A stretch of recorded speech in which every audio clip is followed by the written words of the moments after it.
bal inta badan waxaad u fiirsataa raggu markay habluhu suuqa marayaan tay ku dhiiradaan inay la hadlaan waa ta indhaheeda siisa ee eegta ta ku soo eegtuunbaad la hadli karaysaa ta kale waad ka baqanaysaa indhaheeda ku siin weyda marka ilaahay qur-aankiisa wuxuu ku yidhi waqul lilmu'minaati yaqdudna min absaarihinna wayaxfadna furuujahunna dumarka muuminiinta waxaad amartaa nebiyow ood u sheegtaa inay indhahooda laabtaan wayaxfadna furuujahunna xubintooda tarankana inay ilaaliyaan macnihii xidhiidh baa ka dhexeeya indhihii iyo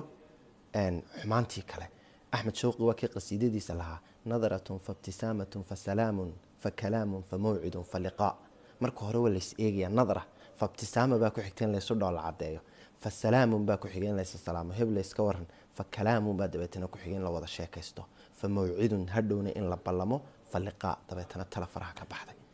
marka waxa weeye hadhow cid ha eersanin markaad kii kaa soo horbaxaro eegtee khabiir ku helo hadhow cid ha eersan